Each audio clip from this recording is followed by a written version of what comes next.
अचल शांति के लिए आसक्ति रहित जीवन जिए, ये एक संदेश 12वें श्लोक का है।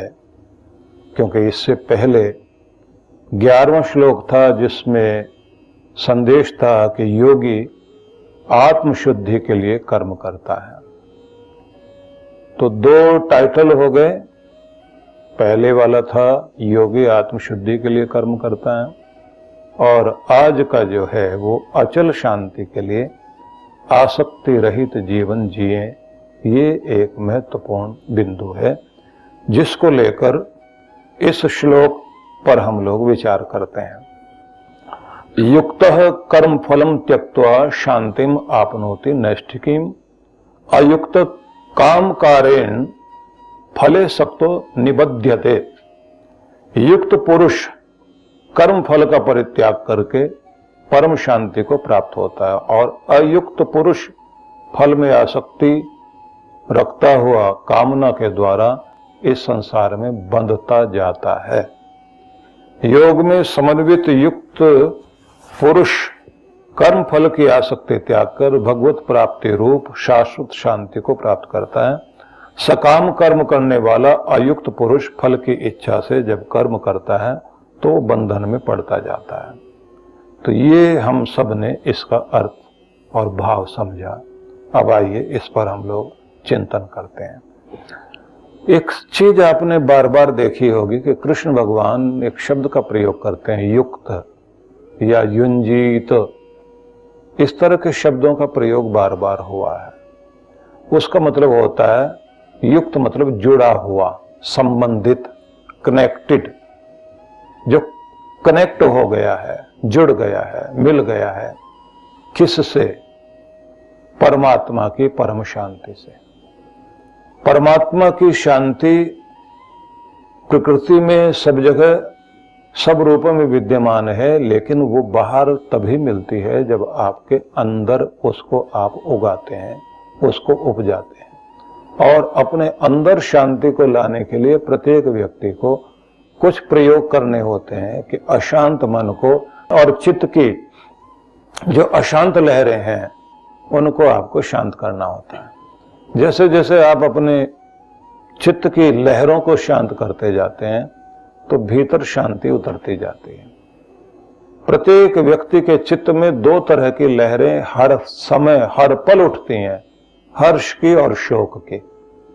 कोई भी व्यक्ति एक स्थिति में नहीं रहता, दोनों लहरें साथ साथ उठती रहती हैं। एक उठकर नीचे जाएगी तो दूसरी ऊपर आ जाएगी। तो हर्ष शोक, आशा निराशा, खुशी गमी, दोनों चीजें साथ साथ चलती रहती हैं। अच्छा फील करोगे और बुरा फील करोगे। तो ये चित्त के अंदर लहरें चलती रहती हैं। इनको जब आप शांत कर देते हैं, शांत करने का मतलब है कि ये लहर उठना बंद हो, सहज रूप में जब आ जाते हैं, संतुलन में जब आप आ जाते हैं, तब ये कहा जाता है कि आप जुड़े हुए हैं। योग की दृष्टि से अगर हम कहें तो सबसे पहले ऐसा माना जाता है कि जब आप आसन पर बैठेंगे तो आसन पर बैठते ही सबसे पहले आपको एक कार्य करना होता है जो बड़ा महत्वपूर्ण होता है। वो है कि आप सबसे पहले तो अपने आप को स्थिर करके बैठें, ज्ञान मुद्रा में या ध्यान मुद्रा में बैठें, आप सिद्ध मुद्रा में बैठें। उसके बाद ये कहा जाता है कि अब आप अपनी रीढ़ को सीधा कर लें। ये दोनों चीजें होने के बाद ये कहा जाता है कि अब आप, क्योंकि शांति की प्राप्ति में के लिए आप प्रयास कर रहे हैं, कनेक्ट होना चाहते हैं, जुड़ना चाहते हैं परमात्मा से, तो उसी के साथ में ये कहा जाता है कि अब आप अपने पलकों को इतनी कोमलता से बंद करें कि कोई अतिरिक्त दबाव आपकी आंखों पर ना पड़े। उसी के साथ कहा जाता है कि ढूंढिए आपके होठों पर मुस्कुराहट है या नहीं। तो व्यक्ति को अपने चेहरे पर खिंचाव दबाव कम करके होठों पर मुस्कुराहट रखते हुए अब माथे पर शांति शीतलता को अनुभव करना है। और उसे फिर पूरे शरीर में फैलने देना है।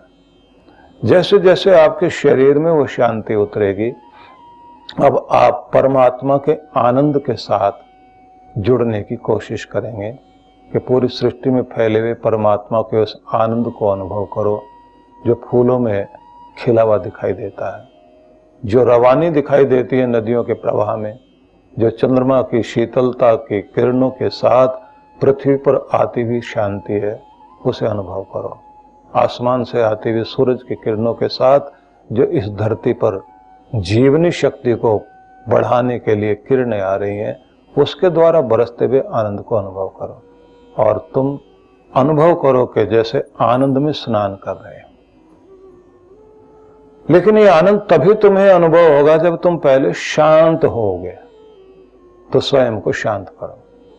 तो उसके बाद कहा जाता है कि अब आप शिथिलीकरण में आओ, आप अपने मन की दशा ठीक करो, अपना मूड ठीक करो, परमात्मा की कृपाओं को याद करो, अपने आप को शांत और सहज होने दो।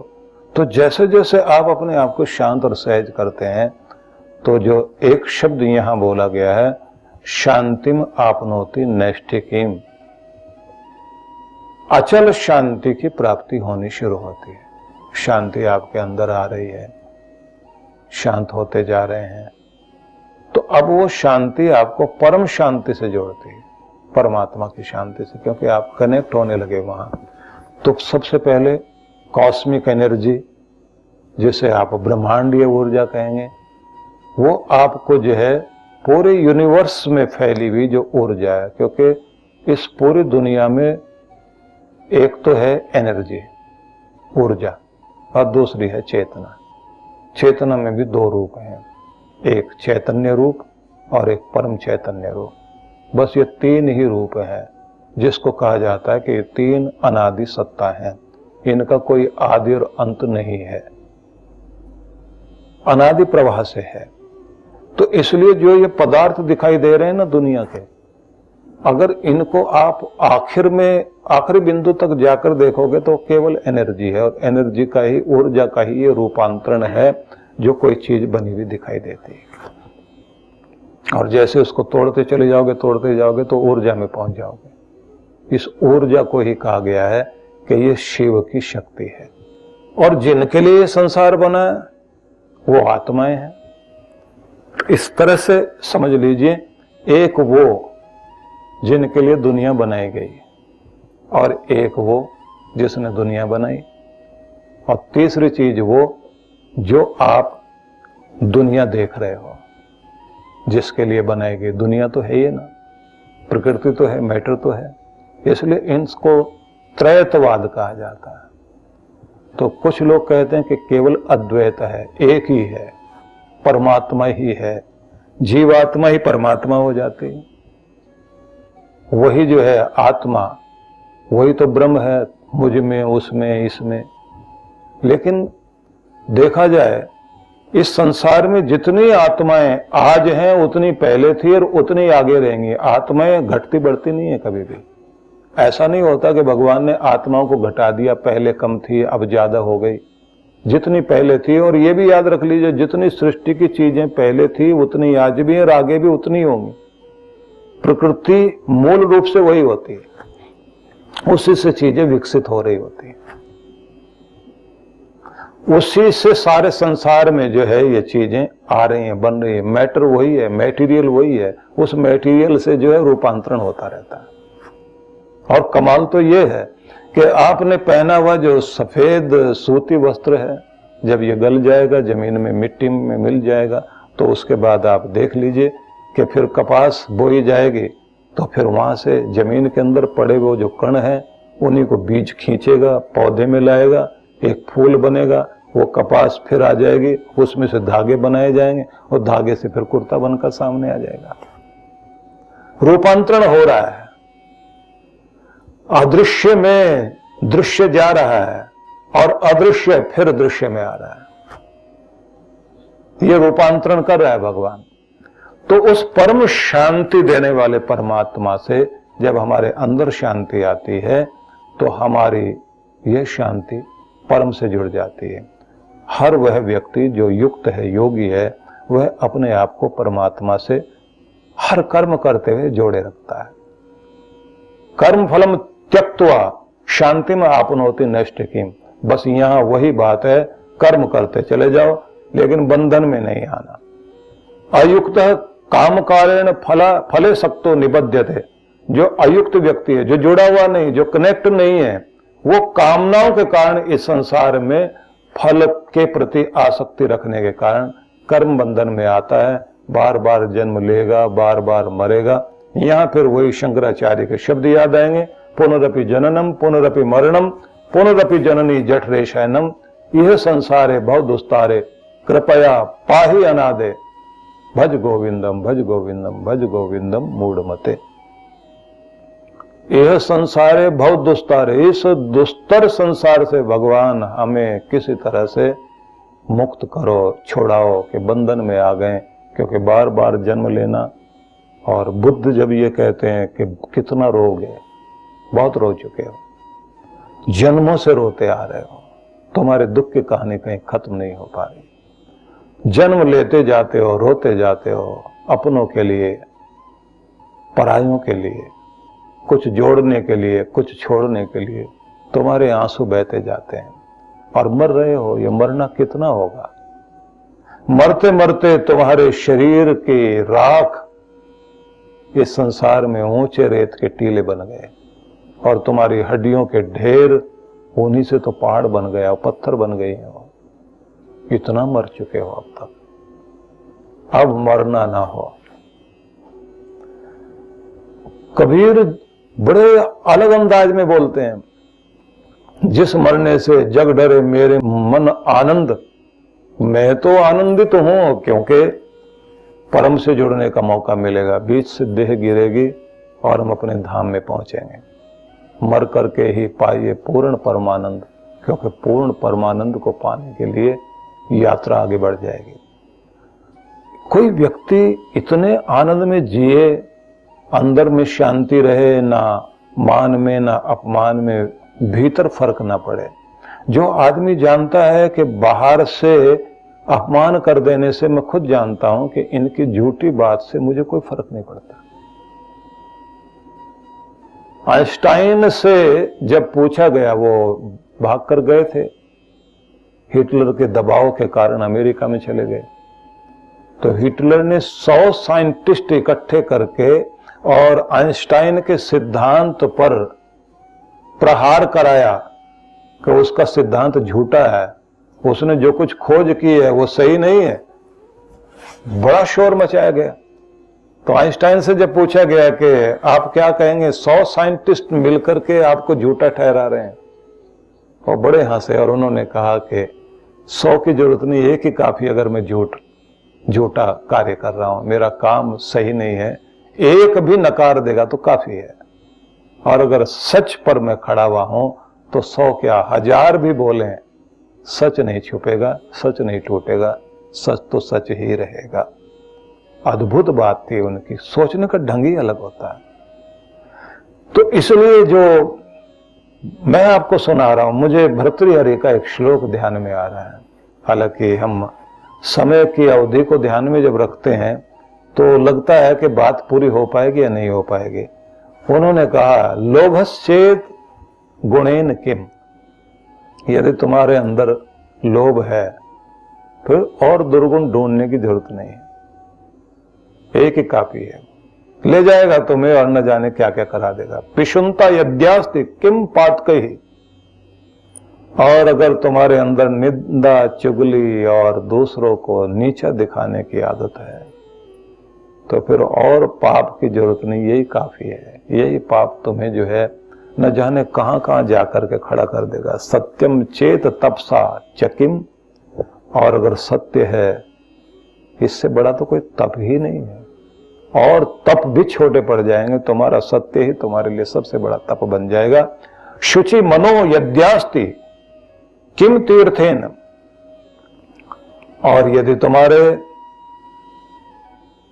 मन में कहीं पवित्रता आकर बस गई है और मन पवित्रता से भरा हुआ है तो फिर तीर्थ की जरूरत नहीं है, क्योंकि तीर्थ ने केवल तन को शुद्ध करना है, मन तक तो तीर्थ नहीं जा पाएगा।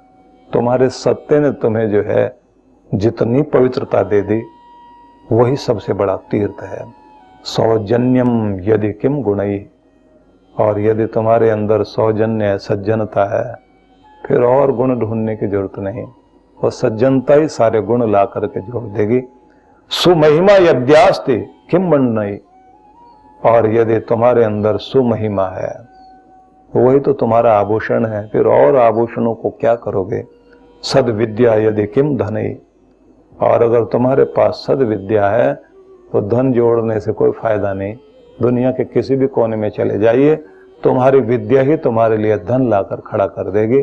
इसलिए तुम्हें जो है धन से ज्यादा अपनी विद्या पर ध्यान देना चाहिए।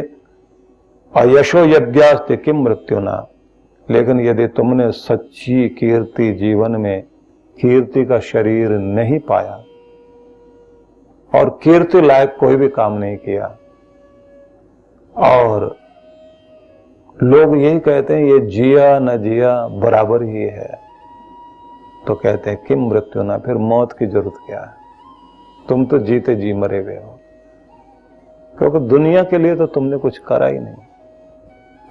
जब इस शरीर से तुम्हारा कीर्ति का शरीर खड़ा होता, अखबारी कीर्ति को कीर्ति नहीं कहा जाता। कीर्तिमान जो आदमी स्थापित करता है, कीर्ति तो वहां से बनती है। जिस व्यक्ति ने संसार में कीर्तिमान स्थापित किए हो तो पता लगता है कि इस व्यक्ति ने कीर्ति का शरीर तैयार कर लिया, और यही जाता है आगे तक।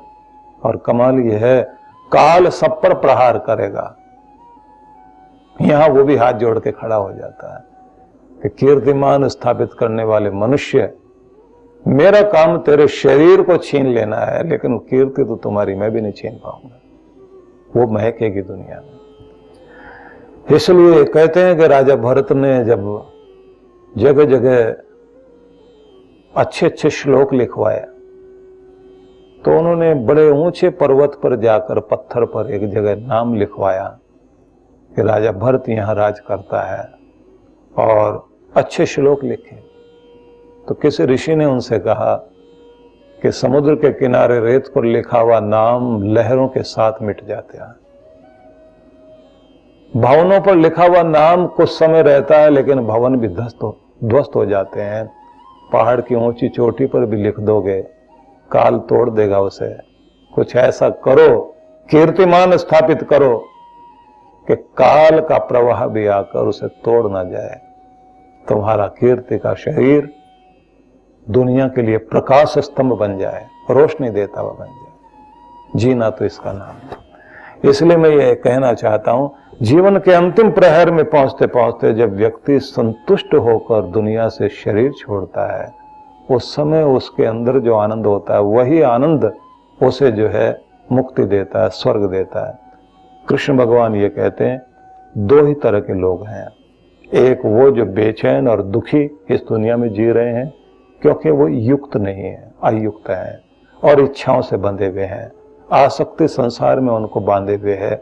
इसलिए वो बार बार जन्म मरण के चक्र में तो पड़ते ही हैं, यहां भी उलझनों में जिंदगी बीतती है उनकी। एक वे हैं जो जुड़े हुए परमात्मा से, खुद की कोई कामना नहीं है, लेकिन परमात्मा का दास बनकर उसकी सेवा के लिए अपने कर्म करते जाते हैं। उनके पास अचल शांति है, भीतर से शांत, बाहर से दुख सह लेंगे, दुनिया के लिए पीड़ाएं सहेंगे। कोई दधीची बनकर के अपना देह त्याग करेगा, कोई किसी तरह का तप करेगा, ये सारे तप होंगे उनके। लगेगा एक व्यक्ति ने बहुत बड़ा कष्ट भोगा, लेकिन भीतर की शांति और भीतर का आनंद उस व्यक्ति को संसार में कीर्ति तो देता ही है। लेकिन वे लोग हैं जिसके लिए कहा जाता ना, एक सिंहासन चढ़ चले और एक बंधे जंजीर।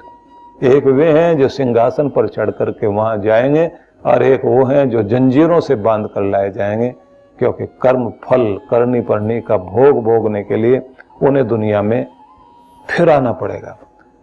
तो कहा गया, समत्व भाव से युक्त जो व्यक्ति है, फल की कामना का त्याग कर दिया, भगवान को अर्पित करते हुए कर्म करता है, व्यक्तिगत लाभ हेतु कोई कर्म नहीं करता, ईश्वर के लिए कर्म करता है, तो चार अवस्थाएं जिंदगी में उसकी घटती हैं। एक उसकी विवेक बुद्धि में दृढ़ता आ जाती है। बुद्धि में दृढ़ता का मतलब है विचारों की परिपक्वता, बड़ी बात है। विचारों की परिपक्वता का आना बहुत बड़ी चीज है। मैं एक यूरोपियन महान लेखक थे जो भारत में आए थे, बनारस में रहे। उनके उदाहरण को याद करता हूं कि उन्होंने भारत में आकर के बहुत सारे ज्ञानियों से वो मिले, तो उन्होंने कहा कि मैंने ज्यादातर देखा कि ज्यादातर ज्ञानी लोग, पढ़े लिखे लोग जो अशांत बहुत रहते हैं और डाउटफुल रहते हैं, ये ठीक या ये ठीक, ये अच्छा या ये अच्छा। मन में शांति तो किसी की नहीं देखी। तो मैं काशी के उन सारे विद्वानों को देखने के लिए पहुंचा। बड़ी बड़ी ज्ञान की बातें करते हैं, लेकिन एक निश्चय किसी के पास भी नहीं है। परिपक्वता की बात करते हैं, परिपक्व होने में मुझे वो बात नहीं लग रही। तो किसी काशी के विद्वान ने उससे कहा कि ये आपने अभी बारीकी से देखा नहीं।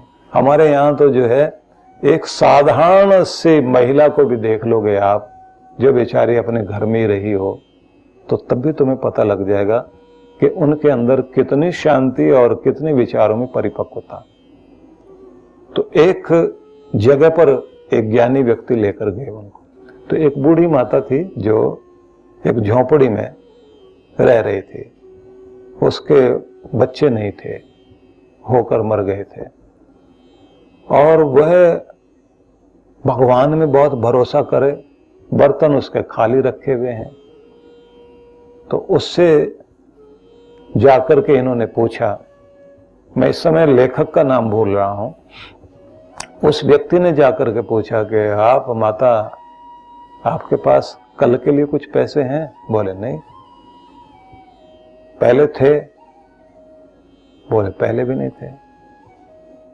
जिंदगी कैसे चलेगी? बीमार हो गए तो आज का भोजन भी नहीं तुम्हारे पास, और फिर ये माला लेकर जो तुम इतने आनंदित होकर के माला जपती हो।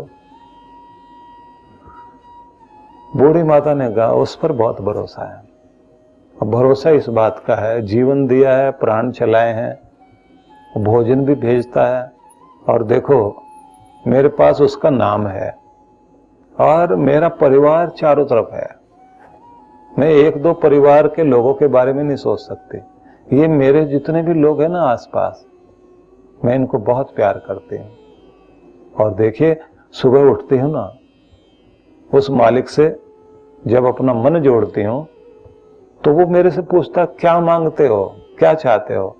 मैं कहती हूँ मेरे मोहल्ले में शांति रहे, यहाँ जितने बच्चे हैं उन्हें होनहार बनाना, उन्हें खुशहाल करना, और एक एक घर के अंदर खुशहाली देना, ये हरे भरे रहें, तेरे नाम से जुड़े रहें, सबका कल्याण हो। बोले तुम अपने लिए नहीं मांगते? बोले मांगने की जरूरत नहीं पड़ती, मेरा ध्यान रखने वाले हैं ना सब लोग। और तभी उसके लिए भोजन की थाली आई, बराबर वाली महिला आई, आके बोले लो माँ भोजन तैयार है, खा लो। और फिर वो उसको बैठा के उसके सिर पर दोनों हाथ रख करके आशीर्वाद देती है और कहती है बेटा आशीर्वाद दिया ना, लेकिन एक बात याद रख, इस भोजन का पहला हिस्सा जिन जिन का है उनको तो दे के आओ ना। तो 5 ग्रास निकलवाए और कहा जा बेटा इन सब को दे करके आओ। तो जो 5 ग्रास की अपनी परंपरा है, वो जीव जंतुओं से लेकर जहां जहां देना होता तो वो लेकर गए। उसके बाद उसने जल हाथ में लिया, भोजन को जैसे जल चारों तरफ घुमा करके अर्पण किया, आचमन लिया, और उसके बाद में ऐसे ऊपर की तरफ करके खाया और कहा जीवन तू देता है, भोजन तू देता है, तूने आज तक जीवन में कोई कमी नहीं छोड़ी, बस इनका ध्यान रखना भगवान जो ये चारों तरफ है। तो सब देखने के बाद उस लेखक ने लिखा कि मैंने उस माँ से पूछा कि तुम ऐसे कैसे जीते हो? बोले भरोसे पर। किसका भरोसा? बोले उसका। दिखाई दिया कभी? बोले तुम्हें नहीं दिखाई देगा, मेरे से तो बात करता है, मेरे पास तो आता है, और ये थाली भी तो वही लेके आया। उसके दिल में गया और जाके बोल के आया, जाओ उस माता को दे के आओ। उसके बाद ये दोनों के दोनों जो दो विद्वान लोग थे, एक भारतीय और एक विदेशी, दोनों के दोनों वहां से चल पड़े। तो उस विदेशी व्यक्ति ने बहुत शांति में था, चुपचाप था, उसने जो है कुछ बोला नहीं। तो बराबर वाले व्यक्ति ने, जो काशी का विद्वान था, उसने कहा, भाई क्या लगा आपको माता को देख के? उसके अंदर शांति लगी नहीं लगी? बोले लगी। तृप्ति लगी? बोले बिल्कुल तृप्ति है। चैन की नींद सोती है? बोले हाँ। खुश रहती है? बोले बहुत। तो उसके अंदर ज्ञान नहीं है? बोले नहीं, मूर्ख है।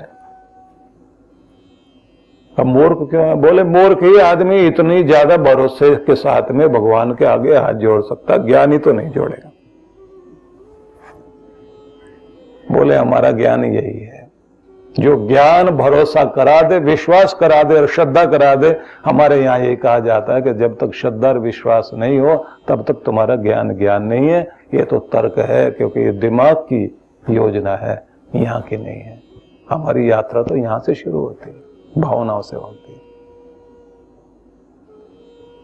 तो उसके बाद उसने कहा, तेरे मन में शांति क्यों नहीं आती? तुम सबको ऐसे देखते हो, क्योंकि तुझे भरोसा हो ही नहीं सकता। तो उसने कहा, फिर मुझे तो लगता है किताबें फेंकनी पड़ेंगी। बोले पुस्तकें फेंको ना फेंको, दिमाग का कूड़ा जरूर फेंक दो, सारा उठा करके, क्योंकि जितना ज्यादा दिमाग लगाओगे, हर एक आदमी के बारे में कहोगे ये ज्ञानी नहीं हो सकता, ये ध्यानी नहीं हो सकता, पुस्तक को कहोगे पूरी नहीं है, तीर्थ को देख करके कहोगे कि इस तीर्थ में पूर्णता नहीं है। संसार भर में तुम बुद्धि का प्रयोग करते रहोगे, और अगर दिल का प्रयोग करने लगोगे तो दुनिया के हर कोने में तुम्हें परमात्मा झांकता हुआ नजर आएगा। तो यही कहते हैं कि सबसे पहले तो आपको विवेक बुद्धि में दृढ़ता आएगी, फिर हृदय की शुद्धि, कर्म का त्याग और भावों में आस्था का होना, 4 चीजें आएंगी, फिर इसका आनंद लीजिए। इसलिए अगर मैं केवल जो ये अर्थ आपको सुनाया था कि अर्थ में तो इतना ही कहा है, युक्त पुरुष कर्म फल का त्याग करके परम शांति को प्राप्त करता है, और जो अयुक्त व्यक्ति होता है वो फल में आसक्ति रखता हुआ कामनाओं के कारण संसार में बंधता जाता है। इतना ही अर्थ था। लेकिन जब आप उसकी गहराई में गए तो आपको समझ में आया कि कृष्ण भगवान ने कितनी कितनी अद्भुत चर्चा की है। सभी के लिए मंगल कामना करते हुए ओम शांति शांति शांति ओम।